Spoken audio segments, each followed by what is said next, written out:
Bienvenue dans Qui va. Vous êtes de plus en plus nombreux à suivre cette émission et je vous en remercie. Comme tous les dimanches, commençons cette émission par le programme.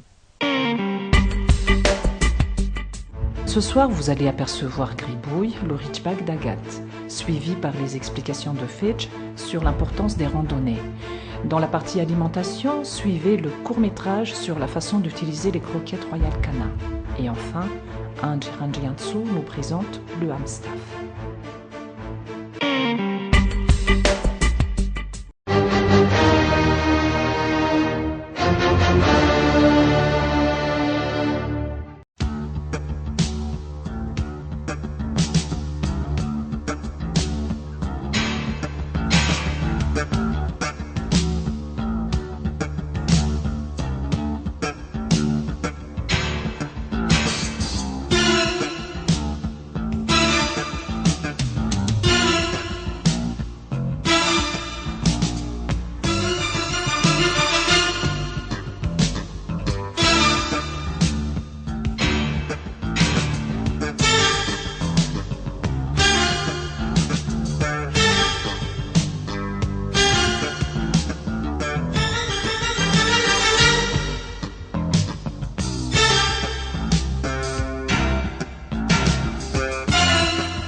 Manahoana daholo Gribouille no miaraka nialikako a, iray taona izy a.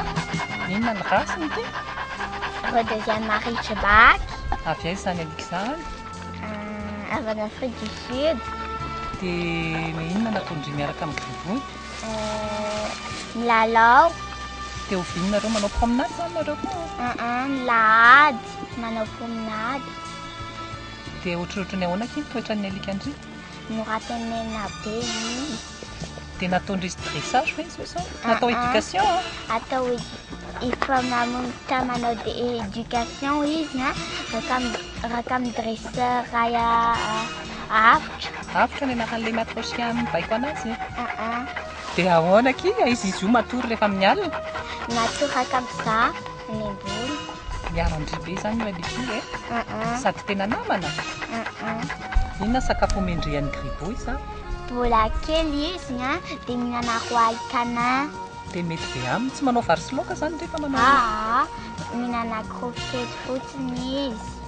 Izay izany mahatsaratsara be ny alika andry ohatriny? Faty ny alika andry a, afaka safosafoina?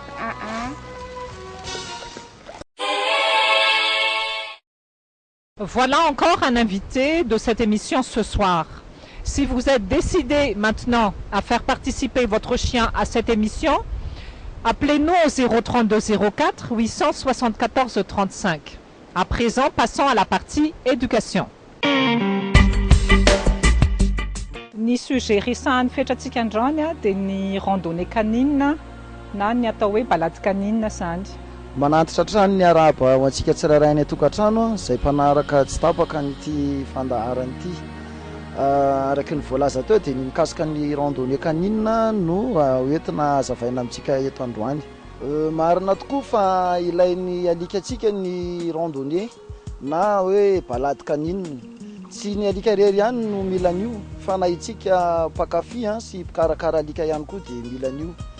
Ny randonnée zany a dia fotoana anankiray a izay iarahan'ny alika sy ny tompony sy ireo mpankafy a miaraka mandeha mitsangatsangana any amin'ny toerana anankiray. Zany hoe miainga amin'ny toerana anankiray a dia miara tonga any amin'ny toerana anankiray.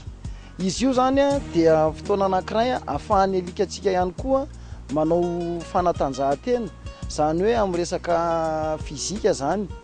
Dia amin'ny lafiny anankiray koa ilaina ihany koa zany ny randonnée a amin'ny resaka sociologie zany na hoe resaka social zany a ho an'ny alika entre samy alika dia ny maître sy ny reo petit alika zany any amin'le arrivé zany.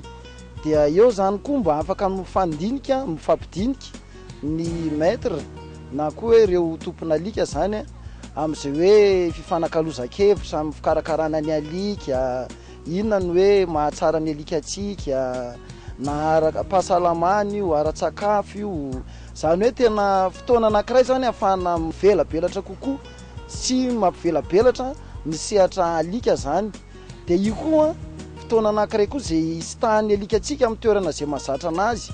Raha ohatsika mipetraka amin'ny ville na an-tanan-dehibe dia mandeha matetika moa ny toerana fanaovana randonnée dia any ambanivohitra na any amin'ireny toerana tsy fahitany ireny dia afaka ihany koa izy mahatazana zavatra hafa izay mbola tsy fahitany. Arak'izay zany dia mampirisika antsika zany raha ohatra misy ny olona mikarakara an'ireny randonnée canine ireny na itsika sampy tia alika dia tokony aza misalasala mihitsy manatrika an'io randonnée io fa tena zava-dehibe io ary manampy antsika io amin'ny resaka éducation. Araka ny fanazavana nomen'ny fetra teo zany dia tena ilain'ny alika sy ny ilain'ny tompony alika ny balade canine na ny randonnée canine. Amin'ny herinandrontsika dia azo fanazavana hafa indray momba ny éducation ny alikatsika. Passons à présent dans la partie alimentation. Vous allez suivre un court-métrage sur la façon d'utiliser les croquettes Royal Canin.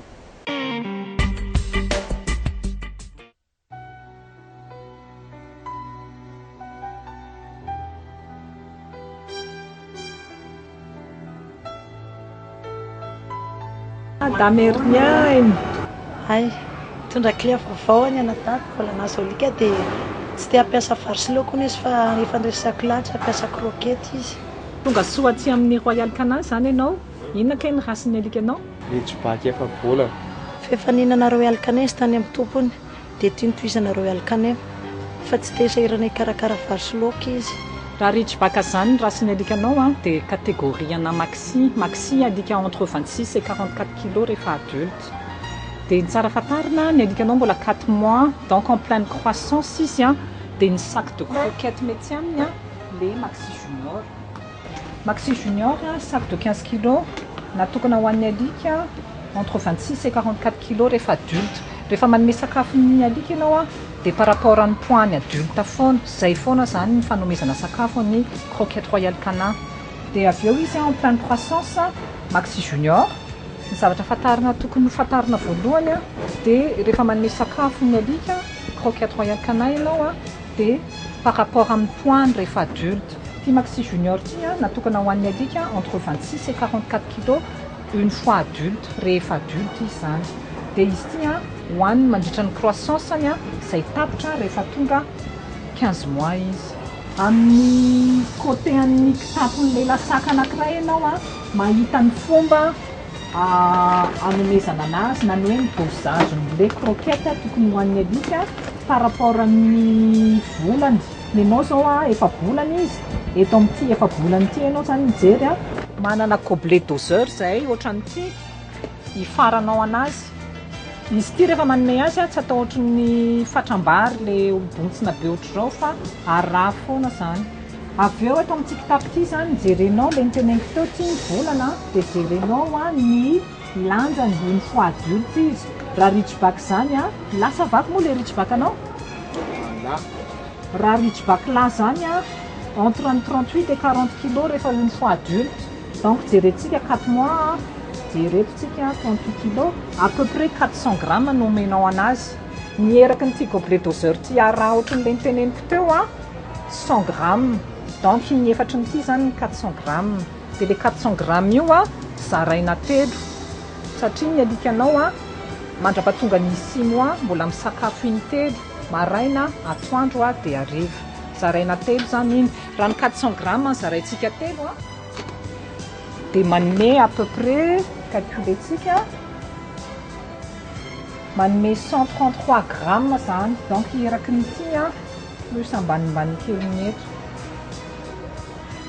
Aza matahotra ianao fa Herniaina madame Herniaina efa mahafantatra tsara, efa mampiasa tsara nyty produit ty dia efa fantany tsara le produit. Raha misy fanontaniana ianao dia afaka manantona aty aminay koa manome fanazavana tombony zany zahay.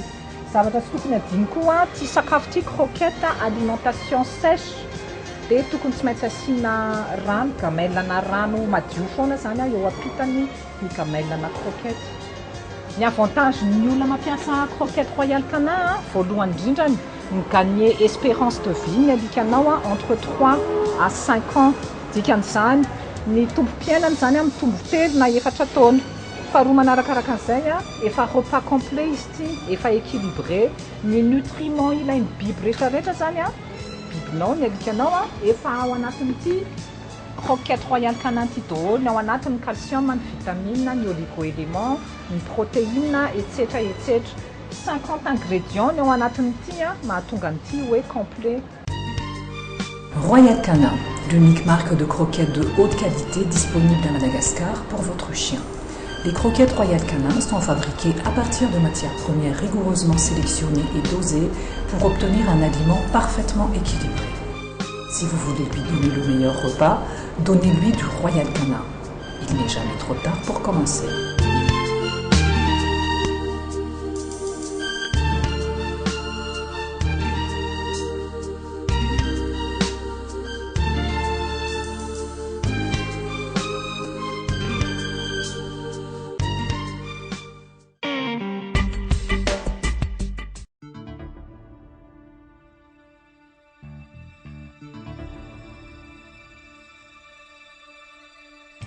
Le Staffordshire américain ou American Staffordshire Terrier, aussi connu sous le diminutif de Amstaff, est un chien qui a été créé au XIXe siècle aux États-Unis à partir de croisements entre des bulldogs et des terriers. L'Amstaff est l'héritier des molosses qui luttaient dans les arènes à Rome. C'est un chien résistant, tenace, indépendant et têtu. Beaucoup décrié, il possède pourtant de nombreuses qualités. Son courage est proverbial, son agilité et son intelligence le prédisposent à de multiples activités. Il est extrêmement dynamique et plein de vitalité. Il a la réputation d'être très combatif et parfois agressif avec ses congénères. Comme pour tous les chiens qui possèdent un caractère dominant, son comportement social dépend avant tout du maître. Bien éduqué par des maîtres responsables, l'Amstaff est un remarquable gardien des propriétés et un bon chien de compagnie, très patient avec les enfants, très attentif à son environnement. Un dressage intelligent fera de lui un animal paisible et docile. Il a besoin de se dépenser pour libérer son trop-plein d'énergie. C'est un sportif qui démontre sa rapidité et sa souplesse en agilité, son endurance en canicross et sa précision en pistage. L'Amstaff doit donner l'impression d'une grande force par rapport à sa taille. Il est bien soudé, musclé, mais agile et élégant. Sa taille et son poids doivent être en rapport. On doit rechercher une hauteur au garrot de 43 à 48 cm pour à peu près 20 kg. Son poil est court, serré, dur au toucher, luisant. Pour la couleur, toute couleur est admise. Robe unicolore, pluricolore ou panachée, mais les robes comportant plus de 80% de blanc, les robes noires et feu et marron ne doivent pas être encouragées. Une sociabilisation soignée est indispensable. Il doit être discipliné tout jeune. Son éducation doit être ferme, mais sans brutalité. Ny antony safidianako an'ilay Amstaff zany dia ny caractère-n'ilay izy hoe chien méchant au cœur tendre, zay ny antsoina anazy. Dia ohatran'ny hoe mifanakaikaiky amin'ny caractère-ko zany ilay caractère-n'ilay Amstaff. Dia izy koa zany alika mora tahizaina izy, kely ny croquette laniny nefa izy en forme tsara dia ny ankoatran'izay dia très bon gardien izy ao an-tanàna zany tsy samiditra mihitsy raha vao mahita ny tarehany fotsiny.